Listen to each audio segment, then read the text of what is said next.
Fueling recession, the COVID-19 pandemic has left us all worried about our finances and responsibilities, leading to anxiety. In this video, a therapist will help you in coping with such situations.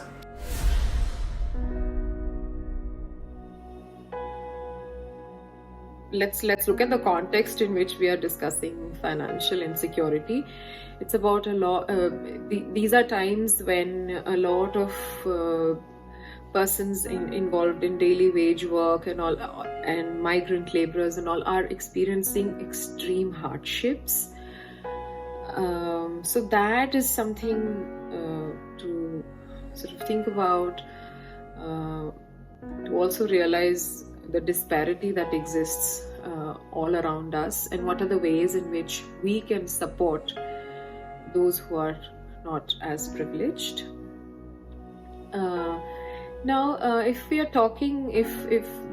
talking about persons with jobs and 9-to-5 situations, etc., or freelancers and all, there is job insecurity right now because of how the economy has been affected by the global pandemic. Now, these are all, you're not even talking about forces that are in your locality or in your city or in your state. We're talking about global forces as well that is affecting the economic situation. I don't want to so much talk about financial management because that's not my forte. How to manage money, what to do with money, how to save money. These are all topics that the domain experts are best suited to tell you. What I'd like to say as a mental health practitioner on this matter is to not individualize financial troubles. That's a very, very important thing all of us need to remember.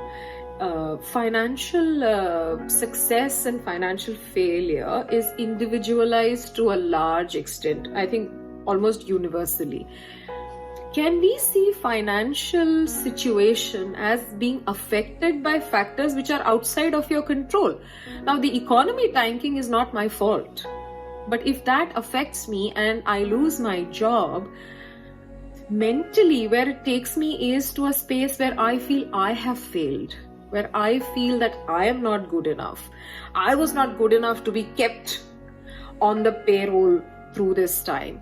There are all these ways in which we tend to internalize, personalize, and individualize financial failure as well as financial success also, as if social capital and our education and our backgrounds and all of those things don't help us get to where we are in life.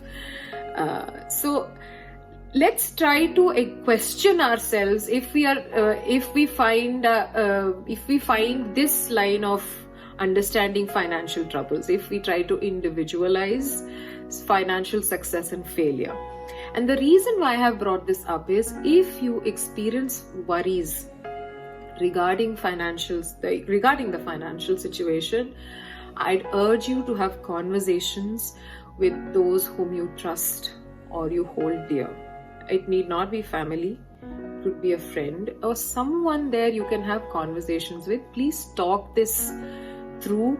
Do not think of this as your fault. Yeah. These struggles need to be engaged with collectively, and let's think of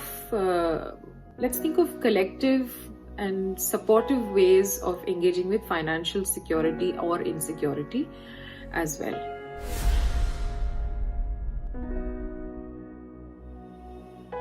What's important to remember is that worry, stress, tension, anxiety, perhaps sadness, perhaps a feeling of numbness, these are all quote-unquote normal responses to periods of crises like these. Yeah. But of course, they cause a lot of distress. They cause huge amounts of distress, and that is why it's important to have a conversation about what we can do to manage that. We're hearing about a lot of experiences of anxiety among people, and I'd like to say that when it comes to managing anxiety, there are usually largely two levels at which we try to manage anxiety. Yeah, one is at the level of building awareness for ourselves, about ourselves. So what we understand as self-awareness. We also use the term mindfulness. These are all ways to understand our own selves. So this leads us to greater understanding of what are the situations, circumstances, or what are the things that are said, what are the feelings that we feel that can trigger anxiety, that can evoke anxiety, that leads to anxiety, feelings of anxiety, experiences of anxiety within you.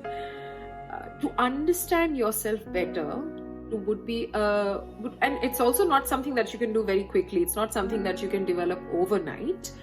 It's a long-term work, but definitely very useful in order to manage anxiety. For example, if some level of body awareness is worked, if you work upon some level of body awareness, the body tells you that anxiety is rising. For instance, a lot of us experience, say, sweating. Maybe you clench your fists, maybe your toes are curled up, maybe your shoulders get all tight, maybe you're frowning, your facial muscles are tight, maybe your tongue is stuck to your palate. These are all ways in which the body tells you that anxiety is rising. So unless we really know that what are the things our body is telling, and in what ways is our body telling us that there is anxiety, we will not move to techniques to manage it. Yeah, so that first level, unless you know what's happening, there is no way that you will access techniques or tools to manage it. So that's the whole point to building greater awareness. Now, in terms of techniques, one of the things that we can do is to figure out what we tell ourselves when we feel anxious. What is our self-talk? So if there is the voice of anxiety that is rising and getting stronger, can a counter voice be built in order to sort of speak to this other voice? What are we telling ourselves in order to contain our distress? Yeah, so sort of trying to maybe think of a script. What would you like to say when you're not experiencing anxiety? This is some sort of a preparatory plan. Yeah, when you're in the midst of anxiety, is not the time to create a plan for it. Wait for it to subside and then start thinking about some of these things. So one of the things to think about is, what will I tell myself? What all do I tell myself in order to make myself feel okay when anxiety is rising? That's one. Then there's the matter of other techniques which are very widely discussed on social media and of course on the internet. There's a lot of content out there in terms of breathing techniques, relaxation techniques, meditation, things like that. Now, techniques also can largely again be classified into two. One is grounding techniques, and the others are larger sort of relaxing meditative techniques. There are certain things, for instance, think of grounding as first aid for anxiety, and think of relaxation as a larger sort of a balm that you put on yourselves to feel okay over a period of time. Yeah.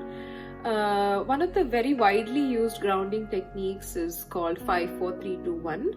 A grounding technique becomes necessary, say, if there is high levels of anxiety, because at that point you can feel very disconnected from your mind and body, from yourself. Yeah, so grounding technique provides a route map for you to return, to get a sense of returning to your own self, to your body, to your mind. This 5-4-3-2-1 that I spoke of is a technique that employs all your senses of sight, of hearing, of touch. Yeah, so in the sequence that it's there, I suppose material can be shared on Impulse platforms as well. It helps you to quickly sort of come back when distress is high and you feel disconnected from yourself. And in terms of relaxation techniques, another very widely used relaxation technique is called Jacobson's Progressive Muscle Relaxation, JPMR. It's a technique that has a few steps to it, and it's a step-by-step sort of an instruction to relax your body, loosen your muscles, and really, one by one, get your body to feel okay and not so tense, because anxiety would make that you're all tense, your muscles have all tightened up. So it's to attend to that tightness in your body. There are two ways in which you can do it. What comes to mind is there are videos on YouTube that you can listen to, or maybe audio tracks of JPMR, which means that you just have to follow the voice, just follow the instruction. You could also find it in the written form if you're comfortable with that, and just read and follow the steps as they come. This is something that will have to be practiced over time. Make it slightly more regular to really reap its rewards or to reap its benefits. So a mix of thinking and awareness and processing and techniques is what will give you the best resources to manage anxiety at this point in time. Now, just one important note regarding meditation is to say that meditation may not be something that works for everyone, and that's okay. Meditation is something that one always only recommends. We don't have to enforce meditation as a must do. There's enough enforcing of our movements and all of that as it is. Meditation is recommended, not compulsory. Now, if we know that the benefits of meditation are a sense of calmness and feeling more connected and all of those things, those can come through certain activities as well. There is a certain meditative quality in certain activities, and those activities you can also access those activities if you are unable to do meditation. Meditation may not work for a lot of people because perhaps for various reasons, perhaps there is no space to really go and meditate. Perhaps closing your eyes and sort of trying to be with yourself leads to a sense of panic, or there is too much chaos now that in your minds that you have to focus on, so meditation may not work for you. If that's the case, perhaps an activity, cleaning or baking or cooking, anything that has a certain repetitive nature and does not require for you to put in a lot of thought, planning and emotions and all of that, not too much thinking and feeling is happening. It's just an activity that you do and you're able to feel calmer when you are doing it. So that also is a measure that you can definitely keep in mind. And I think with this I'd like to wrap up the question on anxiety, and we're definitely addressing the rest of your questions in the other videos. Thanks a lot.